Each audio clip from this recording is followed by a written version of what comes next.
Today we're going over the stories of historical figures who took full admin privileges when they had absolutely zero rights to the server. Character 1, Olga.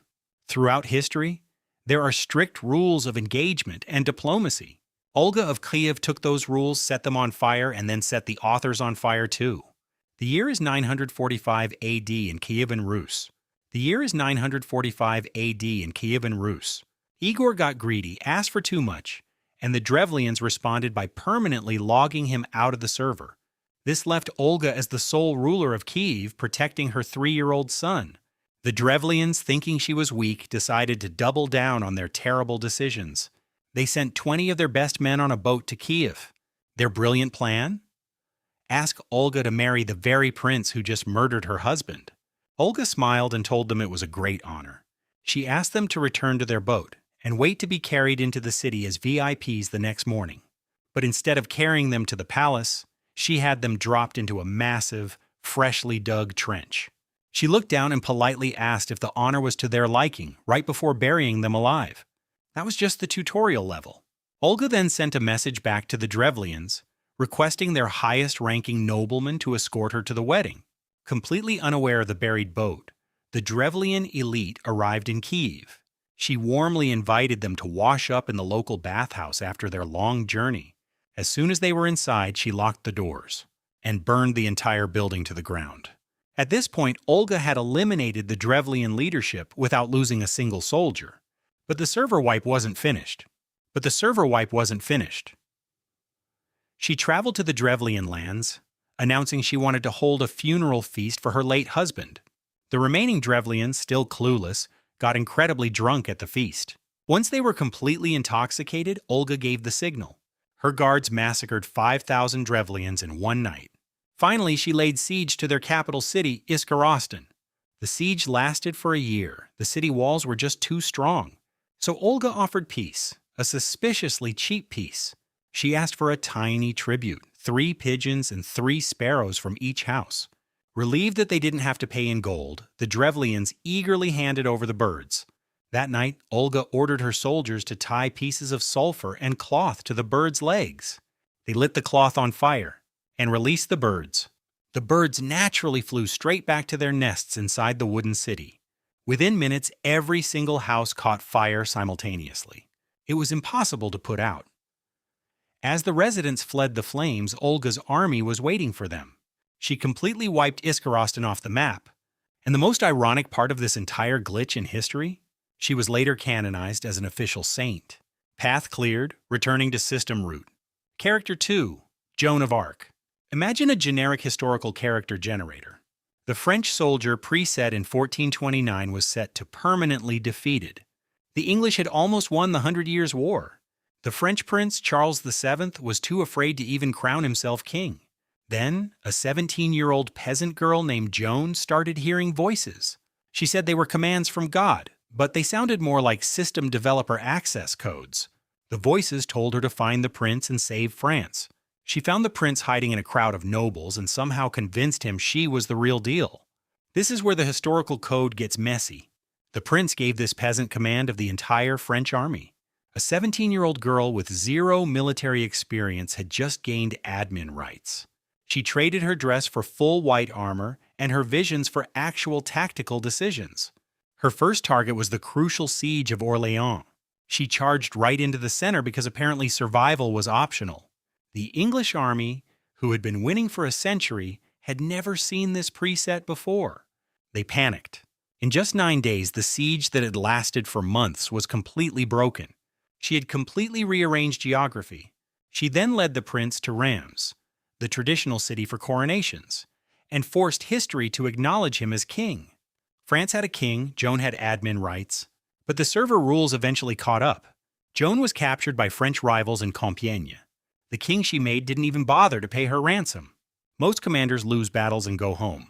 Joan of Arc was sold to the English and put on a show trial. Witchcraft, heresy, dressing like a man. They threw every illegal command code they could think of at her. She argued them all down. When that didn't work, they used the most dramatic patch update available: fire.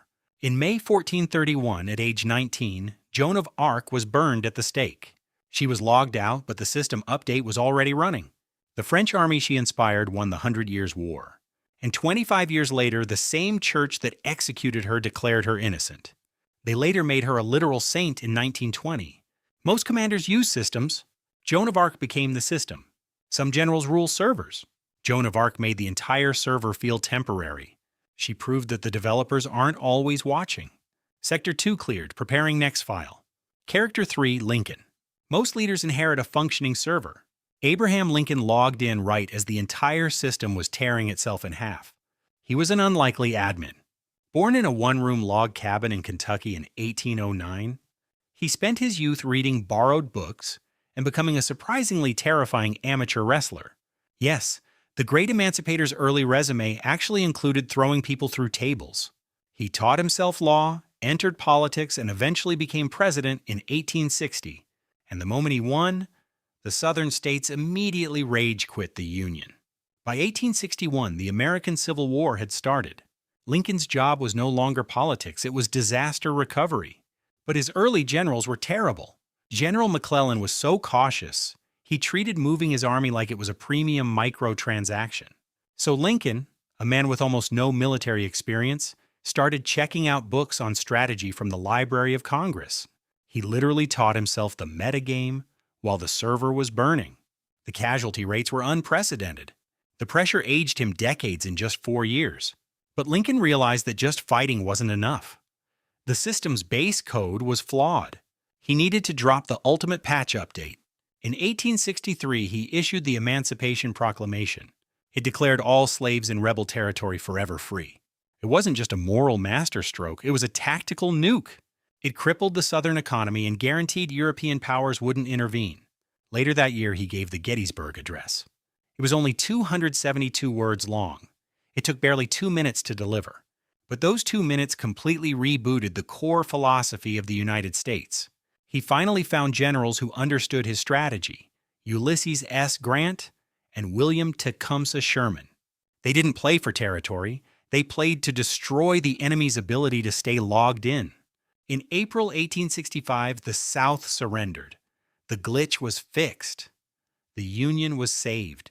Lincoln had held the server together through its worst crash in history. But days later, he went to Ford's Theater, and an assassin introduced a fatal virus. Lincoln was shot and died the next morning. Most leaders are remembered for the wars they won. Lincoln is remembered because he ensured the map didn't permanently split in two. He didn't just win a war. He rewrote the terms of service. He died, but the patch update remained active forever. The nation had to reboot, but it booted up stronger. Sector 3 cleared, preparing next file. Low base hum. Character 4, Julius Caesar. The Roman Republic was an operating system specifically designed to prevent a single admin. Julius Caesar looked at those safety protocols and treated them like a suggestion. He didn't just break the rules, he uninstalled the entire republic. You could see his main character syndrome early on. As a young man, he was kidnapped by pirates. When they demanded a ransom of 20 talents of silver, Caesar was genuinely insulted. He demanded they raise the price to 50 talents because he was clearly a premium hostage. He treated the pirate ship like a VIP lobby, constantly joking that he would hunt them down later. The pirates laughed. Until he paid the ransom, came back with a fleet, and deleted their accounts permanently. To hack the Roman political system, Caesar needed XP and infinite loot. So he went to Gaul. Over 8 years, he completely subjugated the region in a campaign that was basically speed-running conquest. His ultimate base-building flex happened at the Siege of Alesia. He built a massive wall around the enemy city to keep them trapped inside. Then, when enemy reinforcements arrived, he built a second wall facing outward to protect himself. He literally walled himself in, fought in both directions, and still won. The Roman Senate moderators back home were terrified of his power level. They ordered him to disband his army and return to Rome as a civilian. Instead, in 49 BC, he brought his army to the Rubicon River, the ultimate firewall of Italy.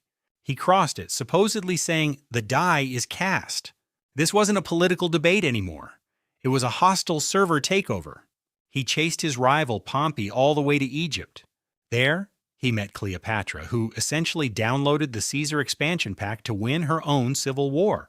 He defeated his enemies with terrifying efficiency. I came, I saw, I conquered. He returned to Rome and declared himself dictator in perpetuity. The Republic OS was officially overwritten. The common people loved him for his reforms and absolute swagger. But the elite politicians realized they had been permanently banned from power, so they planned the ultimate manual shutdown. On the Ides of March 44 BC, they surrounded him. They stabbed him 23 times. The ultimate betrayal by a trusted co-admin. Et tu, Brute? He fell dead at the feet of Pompey's statue. The assassins thought they had fixed the glitch and restored the Republic. They were horribly wrong. The people didn't want the Republic back. They wanted revenge for their favorite player. The assassination just triggered a 13-year civil war. It ended with Caesar's adopted heir, Augustus, taking permanent control. Caesar didn't just end the Republic. He turned his own name into a title that rulers from Germany to Russia would use for the next 2,000 years. Sector 4 cleared, preparing next file. Character 5, Genghis Khan. Most players find glitches.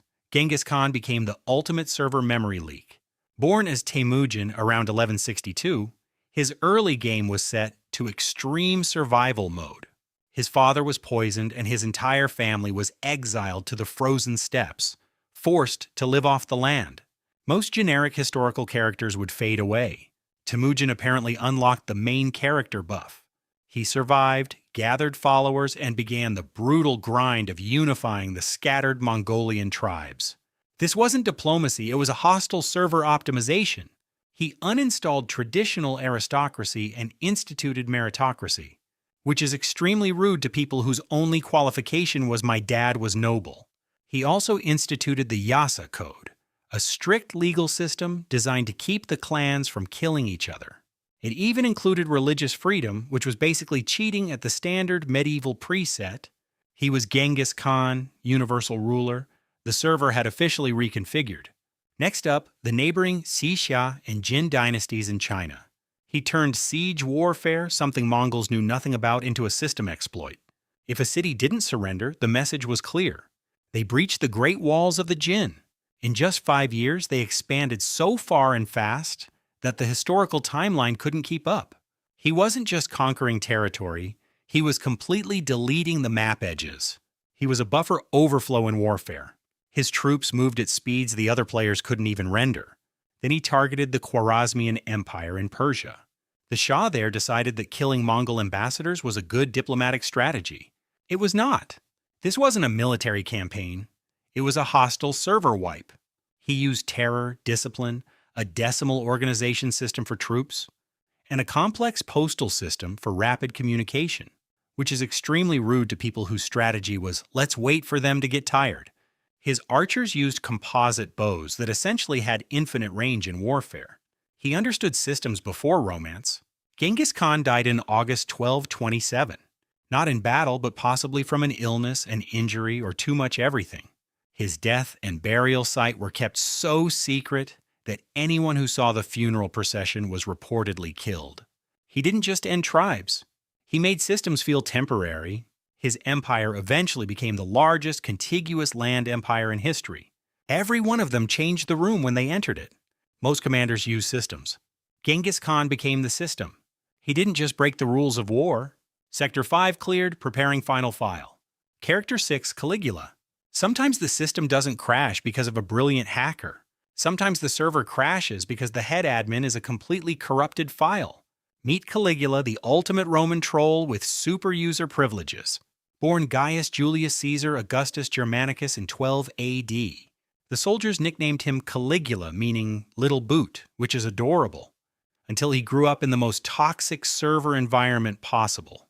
He survived the paranoid reign of Emperor Tiberius by basically pretending to be an NPC. In 37 AD, Tiberius died and Caligula became emperor. At first, it was the perfect free-to-play trial. He gave bonuses, hosted games, and everyone loved him. Then, 7 months in, he got extremely sick. He survived, but whatever booted back up was not the original software. The logic engine was completely gone. He loved his horse, Incitatus, so much he gave it a marble stall and an ivory manger. He even allegedly planned to make the horse a consul, because nothing disrespects the moderators quite like replacing them with livestock. But his most famous glitch happened at the English Channel. He marched his army to the ocean, supposedly to invade Britain. But instead, he declared war on Neptune, the god of the sea. He ordered his elite Roman legions to attack the water, and then told them to collect seashells as plunder. Imagine training your whole life for combat, and the admin makes you fight the tide. He demanded to be worshipped as a living god, replacing statues of deities with his own head. The Roman server moderators finally had enough. In 41 AD, after just 4 years of absolute chaos, they initiated a manual reboot. The Praetorian Guard assassinated him. Caligula proved a terrifying point about the Roman OS. The system was so powerful that even a completely corrupted file couldn't destroy the empire. But it could make life miserable for everyone logged in. 6 players, 6 completely broken rulebooks. Olga used birds to execute a server wipe. Joan of Arc used a direct line to the devs. Lincoln rewrote the base code.